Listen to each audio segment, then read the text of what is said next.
family ain't nothing. Blood, oh, that's blood. That's your fam. That's your uncle. That's your aunt. That's your cousin. Y'all family ain't nothing. I don't care what you say. If the same person who got the same blood as you could do you wrong, just like somebody who is not related to you, you need to cut them off. I don't care how old. I don't care. If they ever do you wrong, even after you forgive them, if they betrayed you, y'all, family don't mean that they cannot be jealous of you. Family don't mean that they can secretly hate you and have secret envy towards you. Family is not an excuse to treat you terrible at all.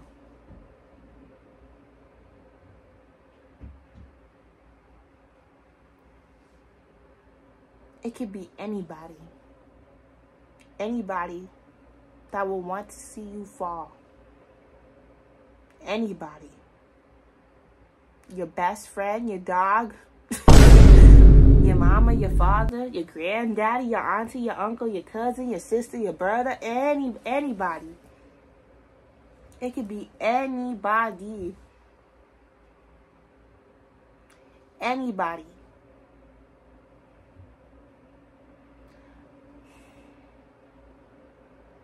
And let me tell you why. Now, you guys, you know, I'm a kid whose parents would move a lot. I barely saw my family, but when I did see my family, man, we would have great times. I looked up to family. Like, I'm such a family-oriented person. Like, I love my family. I was heavy on family. I would literally do anything in the world. When I was a little kid, I would have done anything in the world to just be in the same hometown that all my family was in. I really would want to go to Kansas City because that's where I'm from, and I really wanted to see my family and be around them and just live with them and da-da-da-da-da. But as I grew up and I started to see how they really were, not all, some, I see why being away and being 1,000 miles away from them was actually an undercover blessing that I used to not want as a little girl, that I didn't appreciate as a little girl. You guys, I remember I was close to this one aunt. I'm actually named after her. Same middle. I got her as my middle name. I loved her. I looked up to her from a little girl. I loved her so much. I wanted to be just like her. Like, I loved her. Like, I idolized her. Like, I loved her. You know, I'm growing up, and when you could finally see who these adults, who these family members of yours truly are, once you finally see that, little old you is kind of heartbroken. It's kind of betrayed. When you finally get to when you just can't, when you're not, you know, that naive little girl anymore. When you're not that, you know, just, I love everything, I love the world, and life hasn't really hit them yet. Like, you know, you have that innocence as a little girl. And growing up, you know, teenage years hit, you know, a lot changes. You change, everybody changes. And you get to see how people truly are. Family drama, jealousy, just ignorant things, negative things. Anyways, I used to be so close with this aunt, y'all. So close with this aunt. I loved her so much. I appreciated her. I would pray for her. I would mention her in my prayers every day. Even though I don't talk to her anymore, I still do pray for her. I pray for all my family members. I love them all. Because that's the pure-hearted, genuine person that I will always be. But you just got to learn to have those boundaries. And once somebody do you dirty, You can forgive them. I forgave them spiritually, but physically, I don't want to see you anymore. And if I do see you, I'm going to still love you, but I'm going to be smart and not share my business with you, to not speak to you as much. Just keep my guard up. Yeah, you guys, like I said, I was like best friends with this aunt. I would tell her everything. I'm going through a lot, you know, growing up. I'm going through changes. I'm having these emotions. You know, I'm the oldest child out of all my siblings. You know, I just never had anybody to really talk to, really to just rant to. I didn't have anybody. You know, my parents, you know, they had work. They had jobs. They needed to go get money. You know, they had children to provide for. So I was never really heard the most of my childhood. This aunt, one day, you guys, I'm going through a lot. This was when, right after basketball practice, I get this phone call that my middle school friend growing up back in South Dakota, I found out that she died in a car accident. I'm not going to mention her name because her family is still, you know, that's private. You know, I have respect towards her family. I find out that she passes away, and this is when I just moved to Utah. Yeah, I find out she passes away on this highway that we would used to take all the time. She didn't have her seatbelt on. This is why, you guys, you know, wear your seatbelts, stay safe. And when I get this phone call after practice, you know, it shook me. You know, life always hits you, girl. Always. And it's not even funny. No matter how much I try to laugh it off and try to hide my emotions and my feelings, your girl Nala was hurt. I'm washing the dishes, and that's when the emotions, the buildup that I've been hiding for so long, finally just kaboosh hits your girl. You know, I go in my room after I'm done washing the dishes, and that's when my aunt calls me, and then she hears that I was crying, da-da-da-da-da, and then I'm telling her what happened. I'm grieving. I'm out of it. I'm so over it. Like, I'm getting attacked left and right. I'm so tired of losing people that I love. So, you know, I'm ranting to her because she's supposed to be my safe space. Right? Anyways, you know, telling her, she's telling me everything. She's telling me everything I need to hear. Everything's gonna be all right. Da-da-da-da-da. Anyways, so, let's say about, let's say a month goes by. Or not a month, that's way too long. I say like 2 weeks go by. I get this phone call from this cousin. I don't talk to this cousin that much, but she's basically telling me stuff that I haven't told anybody but my auntie.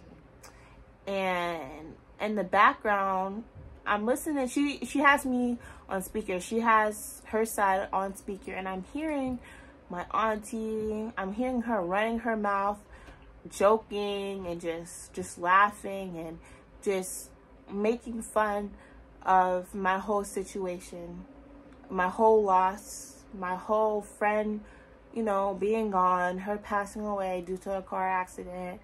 And I'm hearing her mock and make fun of that whole situation.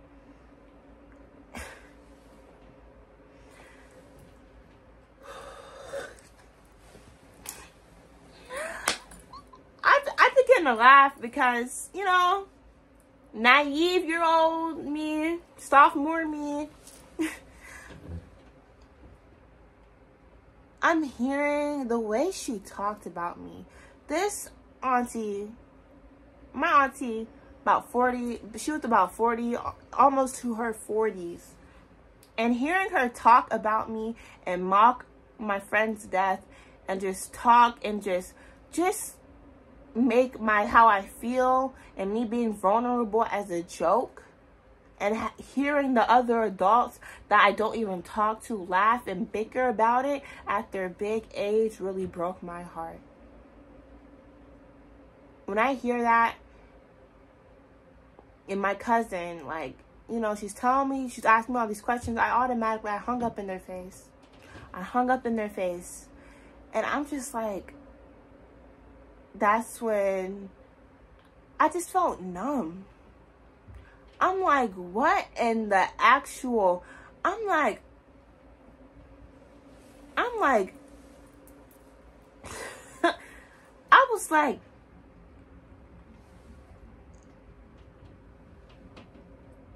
I'm 15, 14 years old, going through this friend's loss, grieving, and hearing somebody that I trusted the most on this earth talk about me like that, mock me like that, and laugh about people dying regardless. That is not funny.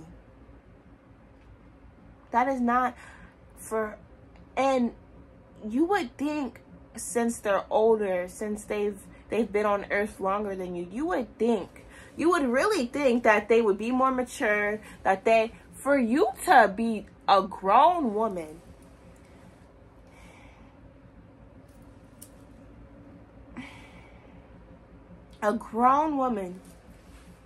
and to mock your niece, to mock somebody that trusts you like that and loves you like that, for laughs and giggles and family validation. See, I'm mad. That's why I'm stuttering. I'm starting to get mad.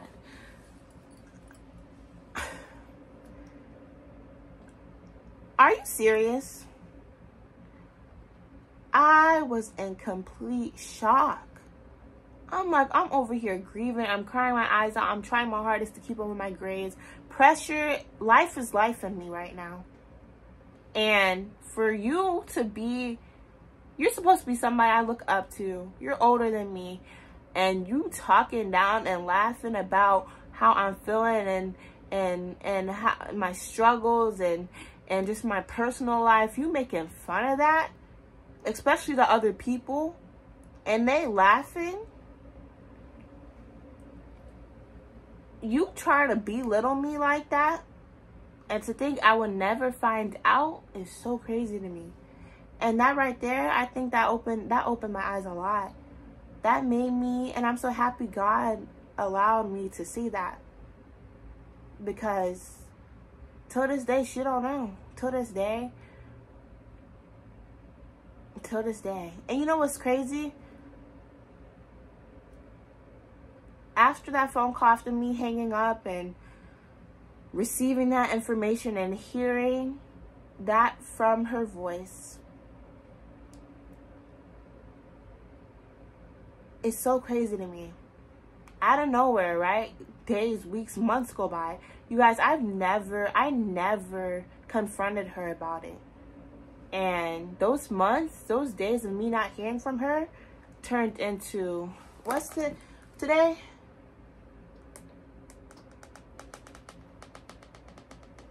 3 years. That happened when I was 15 years old. I'm 18, graduated. And you know what? People know. This is why you gotta watch who you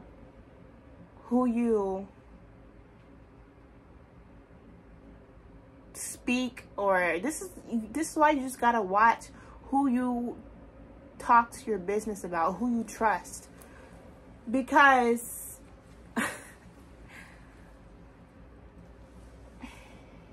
you just never know. How can you be? And it never clicks in my head, because I'm just like, sophomore in me, I'm just thinking like, you're an adult, and you bashing, and you doing all this over somebody you're supposed to love. I'm like, where is this energy coming from? I did nothing to her. I'm a great niece. I'm a great person. And for the way people will make fun of the good, always bruises me. I was so... That right there, it didn't make me want to talk to anybody. And I've already had problems with me just keeping stuff in. This is why I've never trusted anybody with any information.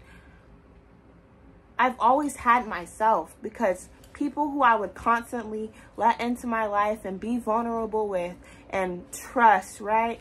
They always smack me in the face, always backstab me for no reason.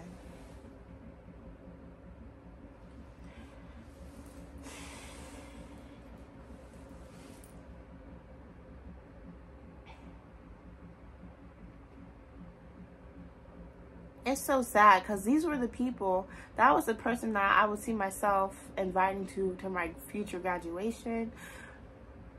This is the person that I would always run to whenever something good was happening in my life. Like, this was the family member. I don't talk to any of my other family members.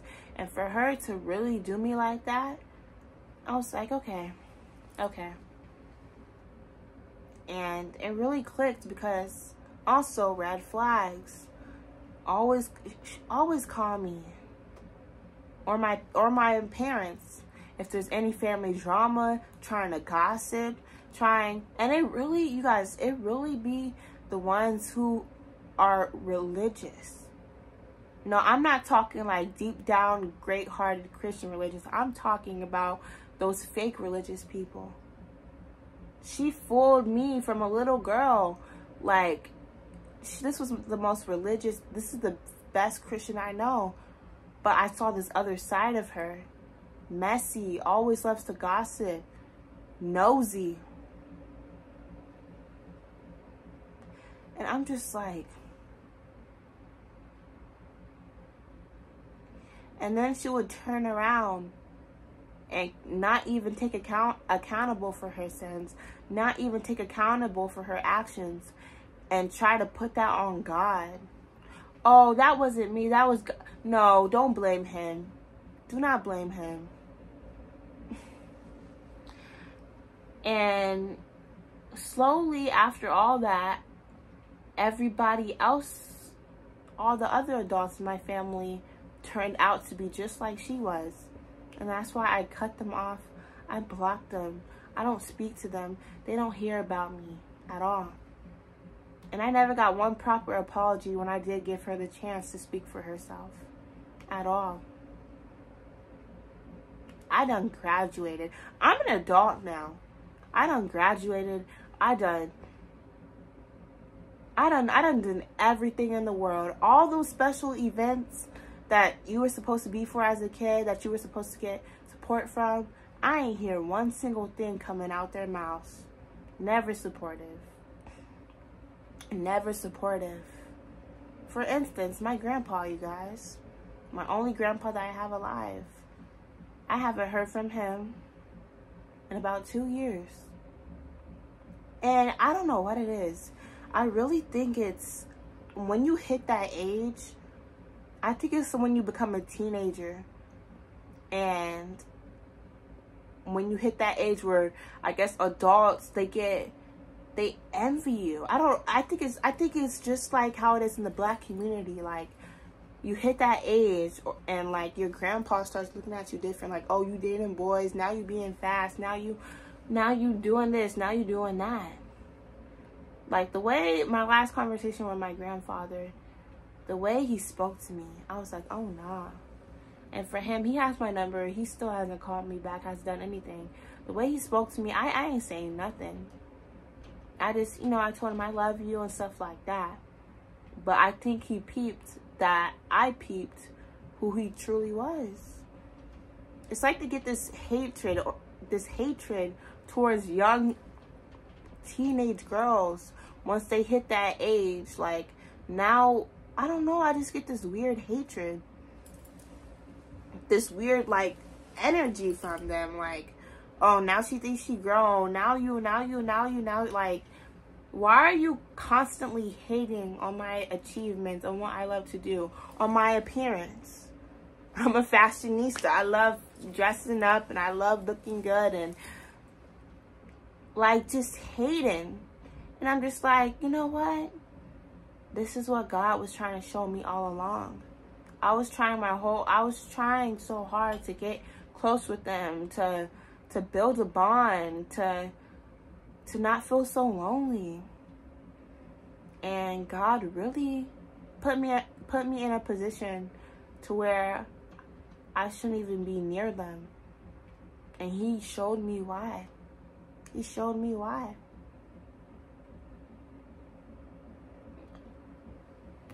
That's on my dad's side, you guys. My mom's side, I love them to death. I try to talk to them every now and then. You know, life happens. You know, I just turned 18. I'm an adult now. I'm trying to figure out where I'm at, but I love them.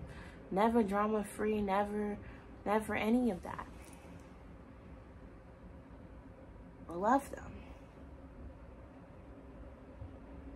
And it's kind of just like, you just gotta let those miserable people be and stay miserable.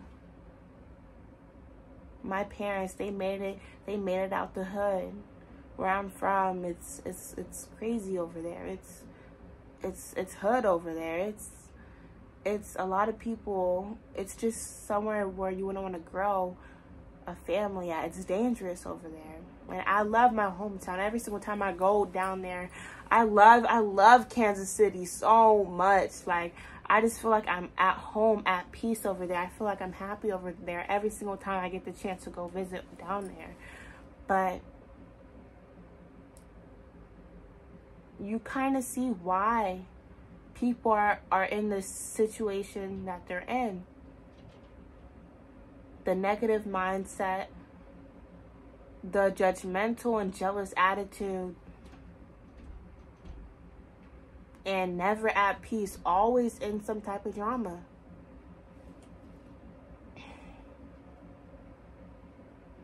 Yeah, you guys. Family ain't nothing. And no matter how close, no matter how blood related you are, no matter any of that, family will hurt you the most. They will hurt you the most. And I would rather take being lonely, only having a couple family members I do talk to, than being surrounded by all of my family and being surrounded by negative energy and just always some type of just mess. And I'm young, you guys. I'm young. I'm only 18. These people are in their 40s, 50s, that they still need to grow up and learn what I learned. They need to mature. But hey, I don't blame them. That's their life, not my life. But I do wish them love. I love all of them. All. I love them deeply. I love them all. I still want to go visit them.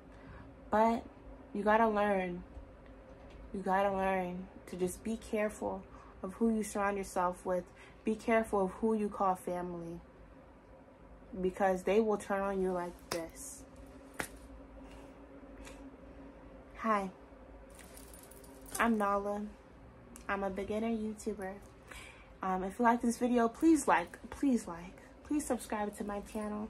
We're almost at 500 subscribers, and I'm so thankful for it. I love you guys so much. Life is beautiful. Go bloom. I love you. Stay humble. And I love you, dear Heavenly Father. And in Jesus' name, I love you guys. And until the next video, bye-bye. Mwah.